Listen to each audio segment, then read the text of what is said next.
아픔의 역사. 김상근의 시칠리아는 눈물을 믿지 않는다. 이 책을 출판사로부터 받고 오랫동안 읽었다. 혼자 여행에 데리고 가서 한참 읽었는데 속도가 느렸다. 시칠리아라는 매력적인 이름의 장소에 대한 인문학 에세이라는 말에 왠지 읽기 편한 가벼운 내용일 줄 알았는데 BC 800년 그리스의 영향권에 있을 때부터 현재 이르기까지 2800여 년의 역사를 생생하게 쓴 책이었다. 가볍게 읽으려던 나는 노트와 펜을 들고 적어가며 공부하는 마음으로 읽었다.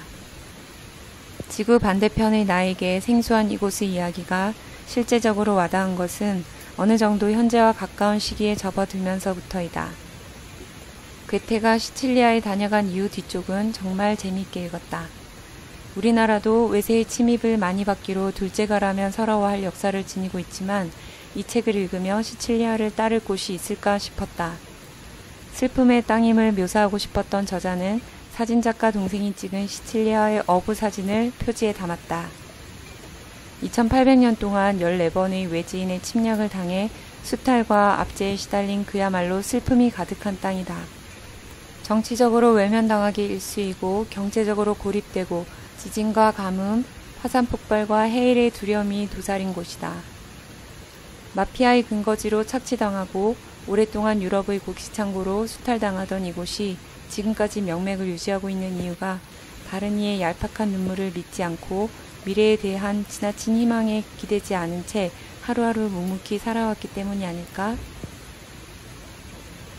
지중해에서 가장 큰 섬인 이곳은 독일의 문호 괴테가 모든 섬의 여왕이라 불렀다고 한다.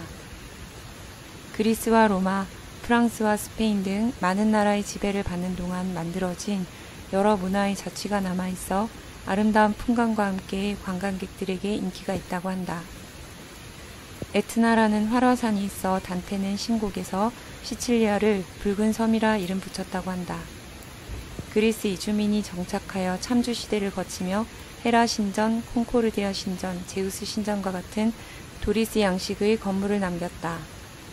페르시아 전쟁을 그리스가 승리했지만 동족 상잔의 비극인 펠로폰네소스 전쟁이 발발한다. 히에로니무스의 죽음으로 참주의 역사가 끝나고 로마의 지배를 받는다. 유클리드와 쌍벽을 이루는 유레카로 유명한 수학자 아르키메데스가 원주율을 발견하기도 한다. 로마 공화정에서 발생한 세 번째 노예 전쟁인 스파르타쿠스 전쟁 동안 시칠리아는 로마의 곡물창고가 된다. 사도행전에 바울이 로마에 도착하는 내용이 나오는데 바울 일행은 69년 시칠리아 시라쿠사 항구에 정박하여 3일간 머물기도 했다.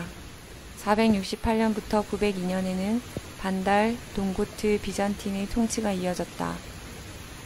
그 후 100여 년간 이슬람 교도인 사라센이 통치했는데 식문화에서 그 흔적을 찾아볼 수 있다.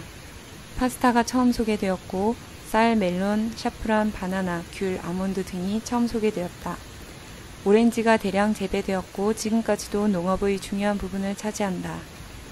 시칠리아 특산품인 무어인의 머리에 대한 이야기가 이때 등장한다.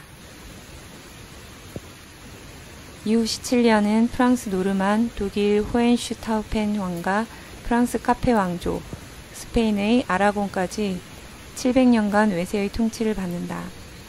헤이그 회담 이후 철수하던 스페인군이 시칠리아에 불을 지르기도 한다. 400년간 상처를 남기고 떠난 스페인은 20년 후 부르봉 왕조라는 이름으로 다시 나타난다.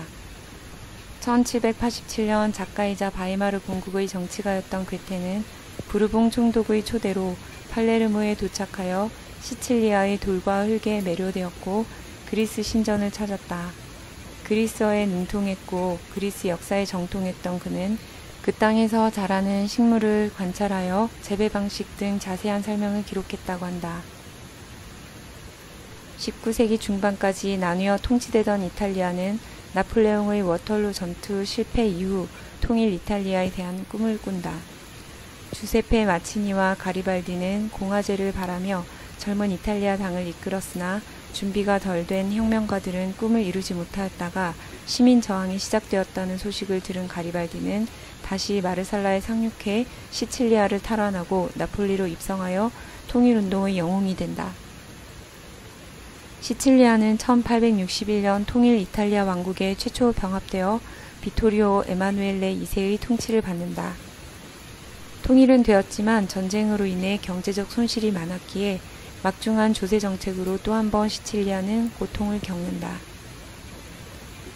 경제 침체와 노상 강도의 수탈로 고통받던 시칠리아 주민들은 1880년대부터 미국으로 이주했다. 1906년부터는 매년 10만 명 이상 이동했다고 한다. 이탈리아를 떠난 이민자 중 25%가 시칠리아 출신이라고 한다.